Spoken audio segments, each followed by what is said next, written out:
Hello 8th class students, how are you all? I hope you all will be fine and safe at your homes. So student, this is your book It So Happened, and today we are going to read our second chapter Children at Work. इससे पहला जो chapter है हमारा वो हम कर चुके हैं, जिसमें हमने पढ़ा था कैमल के हम के बारे में। और अब हम सेकंड चैप्टर में पढ़ेंगे जो बच्चे हैं जिनसे काम करवाया जाता है, चिल्ड्रन एट वर्क, काम पर बच्चे। तो इस लेसन के जो वर्ड मीनिंग है स्टूडेंट्स मैं आपके पास सेंड कर दूंगी, आप उनको अपनी नोटबुक में राइट डाउन कर लेना। आज मैं आपको इस लेसन की सिर्फ ओवरव्यू समरी बताऊंगी कि इस लेसन में है क्या, तो मैं इसकी रीडिंग आपको नेक्स्ट वीडियो में करवाऊंगी। तो आप बच्चों इसकी स्टोरी को ध्यान से सुनना, समझना। स्टूडेंट, आपने टीवीज़ में भी देखा होगा, अपने आसपास भी आपने देखा होगा, बहुत जगह आप सिटीज़ में जाते हो, आपने रोड पर भी देखा होगा बच्चों को घूमते हुए। छोटे छोटे बच्चे, आप ही की उम्र के बच्चे हैं जो एक हाथ में थैला उठाए, बैग उठाए घूमते रहते हैं, कहीं कहीं से कूड़ा बीनते रहते हैं, बॉटल्स उठा के बैग में डालते हैं। तो क्या आपने कभी उनकी लाइफ के बारे में सोचा है बच्चों की, कभी उनकी लाइफ में ऐसा क्यों होता है? आपकी उम्र के बच्चे हैं, आप अच्छे से स्कूल जाते हो, आपको सारी सुविधाएं मिलती हैं, फैसिलिटीज़ हैं आपके पास, लेकिन क्या आपने कभी उन बच्चों के बारे में सोचा है? आपके गांव में भी घूमते हैं बच्चे, मांगने के लिए आते हैं, कुछ खाने के लिए मांगते हैं, पुराने कपड़े मांगते हैं। तो ये लेसन जो है हमारा बच्चों, ऐसे ही दो बच्चों की कहानी है। और इस लेसन में जो बच्चे हैं, ऐसे बच्चों बहुत मजबूरियां होती हैं उन बच्चों की, या तो उनके माँ बाप खुद ही उनको कहीं पर छोड़ देते हैं क्योंकि उनका वो खर्चा नहीं उठा सकते हैं, या फिर ऐसे बच्चे अपने घर के हालातों से दुखी होकर, परेशान होकर खुद ही घर छोड़कर आ जाते हैं। तो ऐसा ही इस लेसन में एक लड़का है वेलू नाम का, जो सिर्फ 11 साल का है बच्चों। 11 साल का एक लड़का अपने घर के हालातों से दुखी होकर अपने घर को छोड़कर भाग आता है। ये वो चेन्नई सेंट्रल जो स्टेशन है, रेलवे स्टेशन है, वहाँ पर वो पहुँच जाता है। वो क्यों आता है अपने घर को छोड़कर बच्चों? उसके पिता एक बहुत बड़ा बेकार शराबी इंसान है, और वो दोनों बहन भाई मजदूरी करते हैं। जितनी वो मजदूरी करके पैसे लेकर आते हैं, उनके पिता उनसे छीन लेते हैं और उनकी शराब पी जाते हैं, और वो पैसे नहीं देते हैं तो उनके साथ मार पिटाई करते हैं। तो वेलू को ऐसा लगता है कि वो वहाँ से निकलकर शहर में, उसके बड़े बड़े वो सपने लेकर आता है कि शहर में वो आकर अच्छे से नौकरी करेगा, अच्छे से पैसे कमाएगा, तो अपने हालातों को वो बदल लेगा। लेकिन एक्चुअल में क्या यही होता है उन बच्चों के साथ?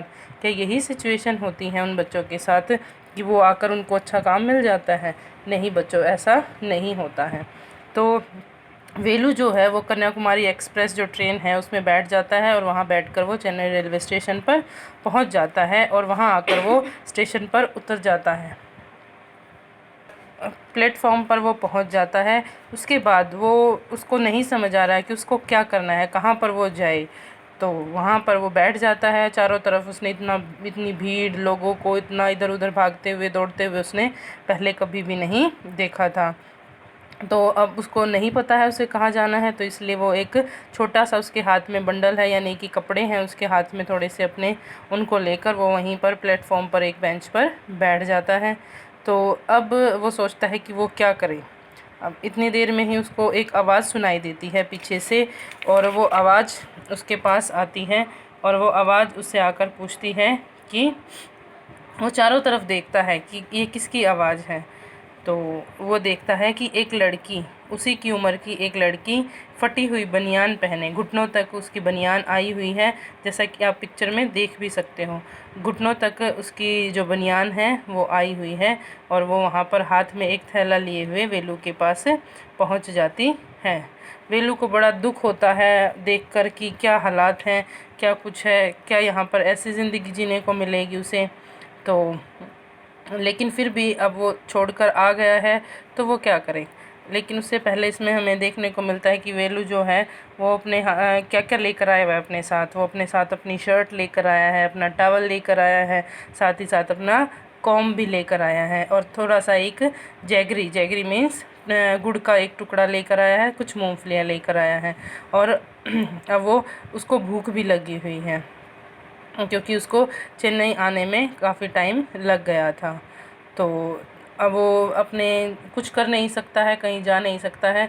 वो अपनी आंखों को बंद किए हुए बैठा हुआ था वहाँ पर, तभी जो उसको आवाज़ सुनाई देती है। वो चारों तरफ देखता है तो उसे बनियान में एक लड़की नज़र आती है जिसके बाल बिखरे हुए हैं, भूरे रंग के उसके बाल हैं। उसके हाथ कंधों पर एक बहुत बड़ा थैला है जिसमें वो प्लास्टिक के कप इकट्ठा करती हुई जो फ्लोर पर, वहाँ फर्श पर जो प्लास्टिक के कप पड़े हुए होते हैं उनको वो इकट्ठा करते हुए घूम रही थी। तो वो उससे बात करती है, उससे उसका नाम पूछती है। पहले वेलू जो है वो हिचकिचाता है उससे बात करने में, लेकिन बाद में वो उससे बात करता है और वो लड़की कहती है कि तुम मेरे साथ चलो। लेकिन वेलू जो है वो सोचता है कि मैं उस अजनबी लड़की के साथ क्यों जाऊं, मैं उसे जानता नहीं हूं। लेकिन एकलौती वही थी वहाँ पर जिसने उससे आकर बात की थी, और वही उसका एक आखिरी सहारा था जिसके साथ वो जा सकता था। तो वो अजनबी लड़की चल पड़ती है और वेलू उसके पीछे पीछे चला जाता है। अब वो कहता है उसको कि मुझे भूख लगी है। वो कहती है ठीक है, मैं तुझे खाना खिलाऊंगी। अब वो काफ़ी देर तक उसको लेकर चलना शुरू करती है। तो काफ़ी देर तक वो चलते रहते हैं। अब वो लड़की उसे रेलवे स्टेशन से निकाल कर वहाँ के सड़कों पर ले आती है जहाँ पर गाड़ियों का भीड़ भड़ाका जो है, वहाँ पर व्हीकल्स इधर से उधर दौड़ रहे हैं। इतने व्हीकल्स उसने अपनी कभी लाइफ में देखे नहीं थे, धूल धुआं सब उड़ते हुए घूम रहे हैं।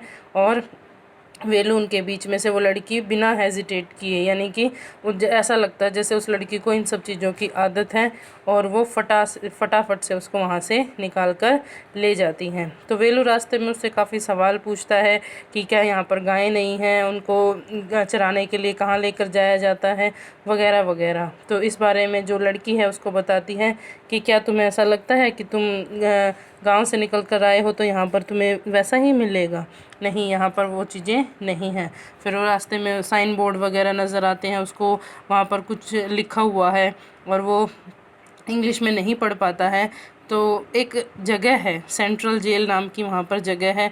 वो लड़की उसको कहती है कि इस जगह से थोड़ा सा जल्दी निकलो, अगर तुम यहाँ से नहीं निकले तो ये लोग तुम्हें सलाखों के पीछे डाल देंगे। तो वेलू पूछता है कि ऐसा क्यों करते हैं वो? तो वो लड़की कहती है कि सलाखों के पीछे जाने के लिए तुम्हें कुछ करने की ज़रूरत ही नहीं है। अगर तुम उनकी नज़रों में आ गए पुलिस वालों की, तो वो वैसे ही तुम्हें जेल में डाल देंगे। तो वहाँ से बचते बचाते और रास्ते में से बोतल वगैरह पेपर वगैरह उठाते उठाते वो लड़की उसे एक मैरिज हॉल के पास लेकर चली जाती हैं। ठीक है, मैरिज हॉल में किसी की जो शादी है वो उसका फंक्शन चला हुआ है, और वो लेकर जाती है उसको उस जगह पे जो मैरिज हॉल के पीछे पिछला हिस्सा है, जहाँ पर कूड़ा डंप किया जाता है, जहाँ पर खाने पीने का जो वेस्टेज है जो बच जाती है वो वहाँ पर फेंक दी जाती है। तो जैसे ही अब वो दोनों वहाँ पर पहुँचते हैं तो वो देखते हैं कि वहाँ पर एक जो बकरी है वो लगी हुई है खाने में, उसके चारों तरफ मक्खियाँ भिन भिन आ रही हैं और गंदगी है वहाँ पर चारों तरफ। वो वहाँ लड़की पहुँचती है और वहाँ से एक गला हुआ केला निकाल कर उसको पकड़ाती है। तो वेलू मना करता है कि क्या मैं ये सब खाऊंगा? तो वो लड़की कहती है यहाँ पर तो इन्हीं से पेट भरना पड़ेगा। और वेलू को इतनी भूख लगी हुई है कि वो उसको मना भी नहीं कर पा रहा है, समझ नहीं आ रहा है कि वो खाए या ना खाए। लेकिन भूख जो है इतनी बड़ी चीज़ थी, उसने वो गला हुआ केला लिया उसके हाथ से और उसको फटाक से खा गया। तो वो कहती है कि अगर तुम्हें और अच्छा खाना खाना है तो तुम्हें शादी ख़त्म होने तक का इंतज़ार करना पड़ेगा। उसमें तुम्हें जो वड़ा होता है, जो खाना वेस्टेज होती है, उसमें तुम्हें वड़े भी मिल जाएंगे खाने के लिए, जो तमिल साइड में लोग खाते हैं। तो इस तरह से बच्चों देखो उनकी क्या ज़िंदगी है, कहाँ से वो निकल कर आया है। और अच्छा अपने गांव में रहता था लेकिन उसके वहाँ पर भी हालात अच्छे नहीं थे। तो इसी से रिलेटेड ये एक छोटी सी कहानी है बच्चों।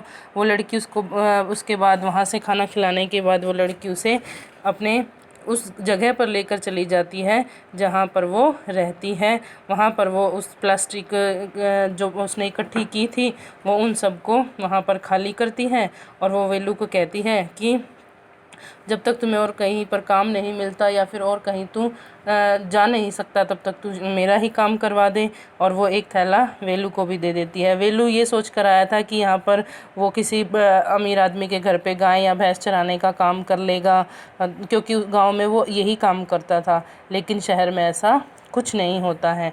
तो जो लड़की है वो उसको सब कुछ समझाती हैं कि यहाँ पर उम्मीदें लेकर आना बहुत बड़ी मूर्खता है, और यहाँ पर ऐसा कुछ भी नहीं है जैसा तू सोच रहा है। अगर यहाँ पर ज़िंदगी गुजारनी है तो यही काम करना पड़ेगा।